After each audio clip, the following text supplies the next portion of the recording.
Dark intelligence, the silent power they never see coming. 1. The mind that doesn't speak. Welcome to Fire Within Tales. There's a kind of intelligence the world never teaches. It isn't found in textbooks. It doesn't win awards. No one applauds it. No one even mentions it. Because this intelligence doesn't speak. It doesn't sit in the spotlight.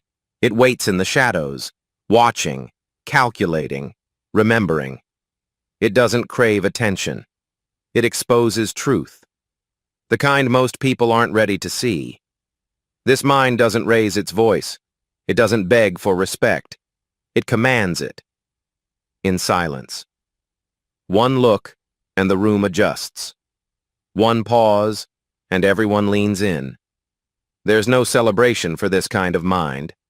Because it doesn't want recognition. It doesn't need to be seen. It needs to be remembered. If this resonates with you, subscribe to Fire Within Tales. Because here we don't chase applause. We sharpen the parts of you the world tries to tame. And now, let's go deeper. 2. The mind that doesn't seek attention, only control.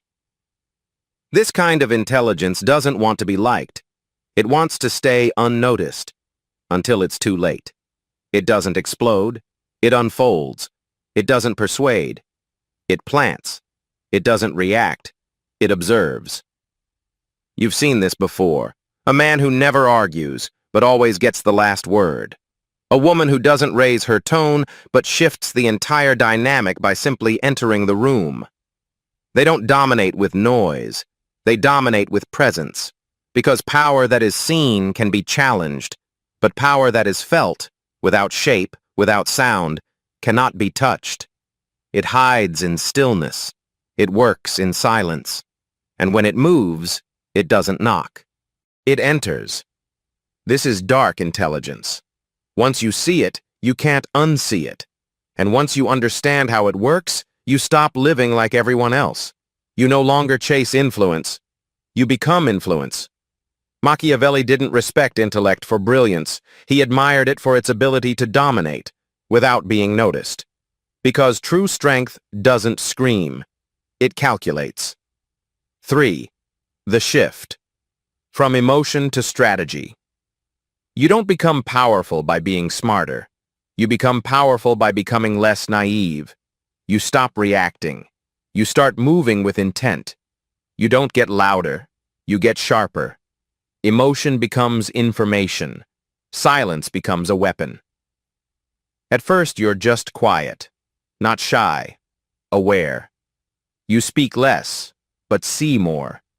You watch how people contradict themselves, how they mask insecurity with laughter, how ego leaks through the smallest gestures.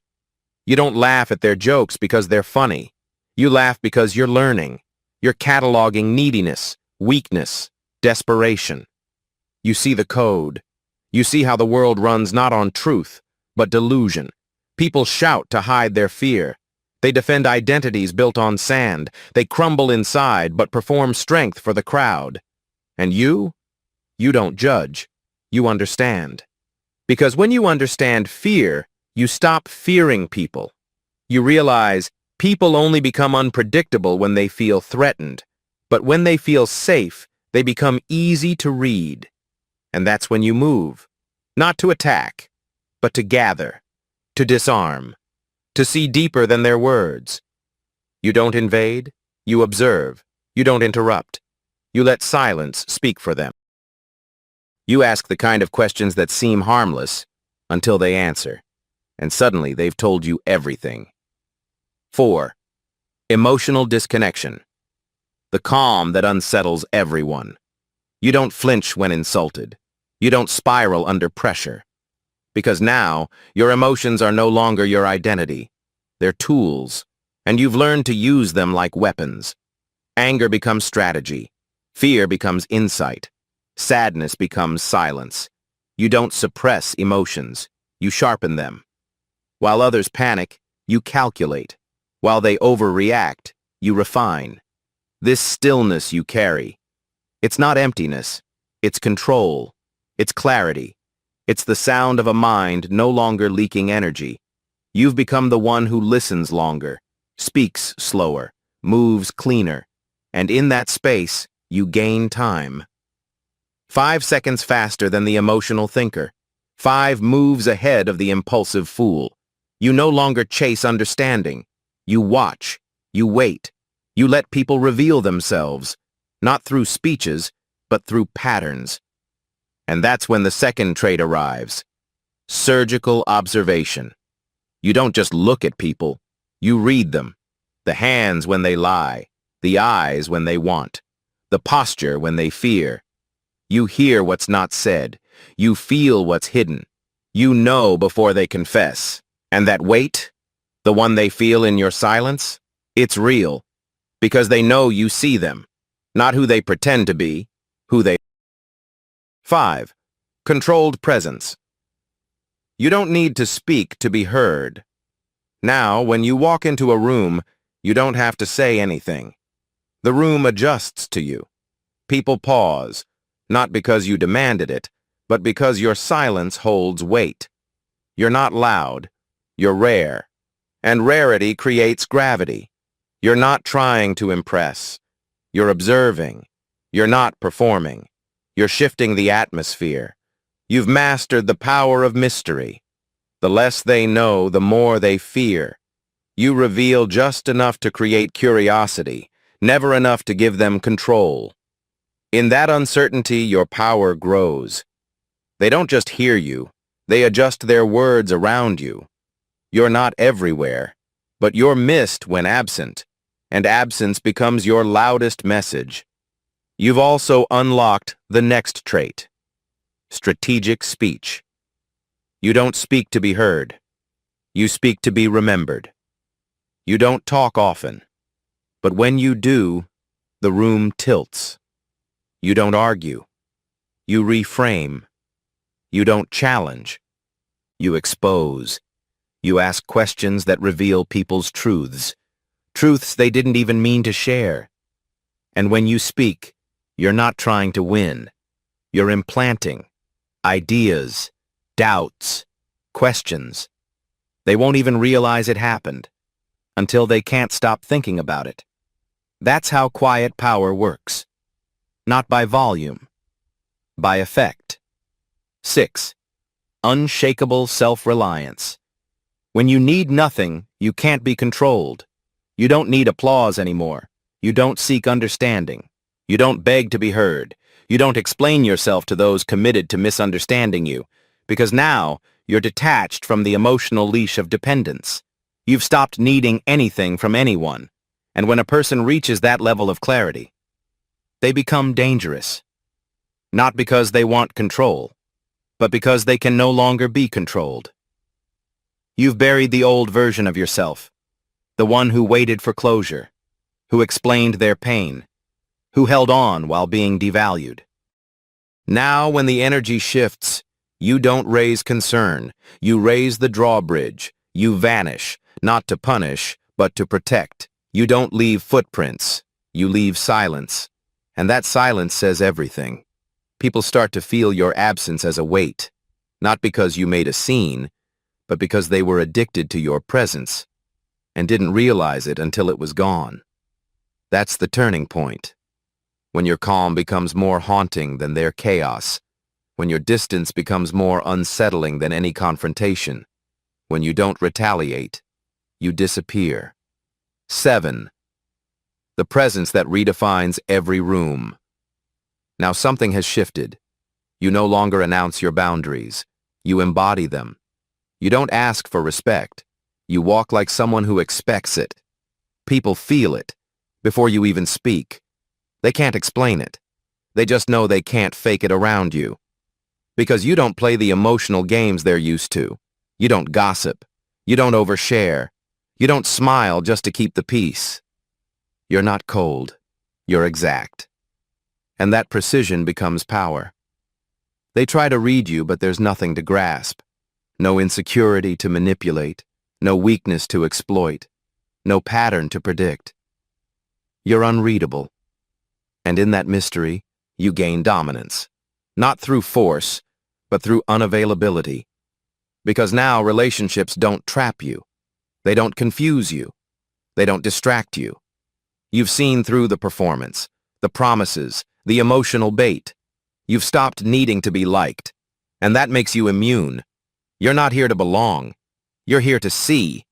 And what you see, most people aren't ready to face. 8. The game of silence. How you win without fighting. You've stopped playing their game.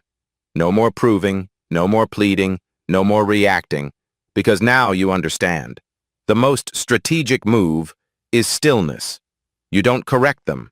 You let them believe what serves your purpose. You don't defend yourself. You let the silence carry the weight. You no longer argue with fools. You disqualify them. You don't seek justice in broken rooms. You exit without explanation. They expect noise. They expect emotion. But you give them nothing. And in that nothing, they unravel. Their lies echo back to them. Their power collapses without resistance. You never raised your voice. You just removed your energy. And that's what breaks them. Because manipulators don't fear anger. They feed on it. What they fear is indifference. What they can't control is silence. So you disappear, not as an act of cruelty, but as clarity. You don't punish. You just stop participating. And that, more than any revenge, leaves a mark they never forget. 9. The mirror effect. Why they fear what you reflect. You don't chase. You don't beg. You don't even argue. You reflect. Because now, you've become the mirror. People think they want truth, but what they really crave is comfort. And when they look at you, they don't see comfort. They see what they've been avoiding. That's why they feel uneasy around you, why their words stumble, why their energy shifts when you're silent. You don't judge them. You simply don't entertain the performance. You don't flatter the ego. You don't respond to emotional bait. You let them speak. And in doing so, they expose themselves. They walk away feeling like they've revealed too much, because they have. They feel vulnerable, not because you pressured them, but because your presence stripped away the mask.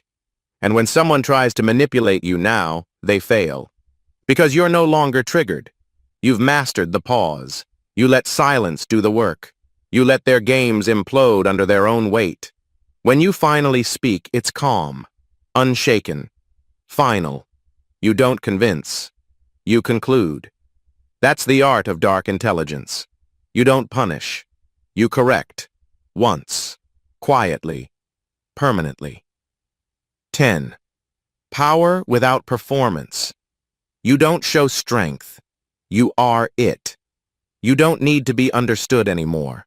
You don't seek closure. You don't explain your value. Because now, power isn't something you display. It's something you embody. You choose who gets your time. You measure who deserves your voice. You walk away with no footprints, only absence. And that absence? It rattles them more than any confrontation ever could. They don't remember what you said. They remember what you didn't say, because you gave them no scene, no drama, just space and silence. And that silence echoes. It haunts. It replays in their mind long after you've vanished. They don't know why they miss you, only that they do. Because your energy was never desperate. It was exact. Now, when people try to provoke you, they fail. They poke, prod, test. Not because they hate you, but because they can't define you. And what they can't define, they try to disturb. But you don't move.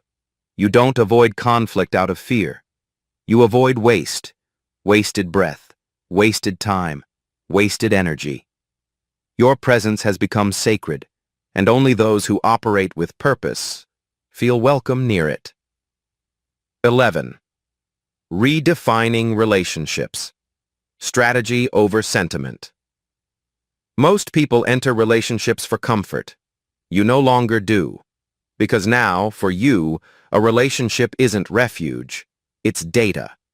It's not where you lose yourself. It's where you study others. You see every act of kindness as potential currency, every confession as potential leverage, every silence as negotiation. You no longer reveal yourself. You let them project. You let them talk. You become the mirror. And mirrors are dangerous. They don't flatter. They expose. You don't interrupt. You don't rush. You let them speak. And in doing so, they betray more than they intend. They mistake your stillness for submission. But they don't realize you're recording patterns, mapping pressure points, tracking their inconsistencies. You don't form attachments from habit anymore. You choose selectively. And even when you choose, they only get fragments. No one knows all of you. They see the part that fits their version of the story. The rest remains behind your silence, not out of fear, but out of strategy. Because you've learned, what they don't know, they can't twist. What they can't reach, they can't control. 12. The final evolution. From emotion to sovereignty. You no longer trade vulnerability for connection. You no longer offer clarity to those who weaponize confusion. When the tone shifts, when the words no longer match the eyes, you don't raise your voice. You raise your standard. You exit. Clean. No trail. No closure. Just absence. And in that absence, they feel everything they missed while you were present. People try to test you now. Not because they understand you, but because they don't. What they can't label, they try to provoke. But your silence absorbs the noise and returns nothing. You're not here to win arguments. You're here to win time, to conserve energy, to move like strategy in motion. Your silence speaks, your distance commands, and your presence, rare, deliberate, unreadable, rewrites the rules in every room you enter. This isn't coldness, it's clarity, and it terrifies those addicted to chaos. You've removed their favorite tool, emotional access. You don't flinch anymore. You don't chase. You filter. Now your moves are fewer, and sharper. Your circle is smaller, and cleaner. And your peace? Untouchable. This is your evolution. Not louder, not faster, not flashier. Cleaner, sharper, unshakable. You've stopped reacting. You've started designing. And the final truth is this. You don't dominate with noise. You dominate with presence, with stillness, with precision. You no longer show power. You are power. That is dark intelligence.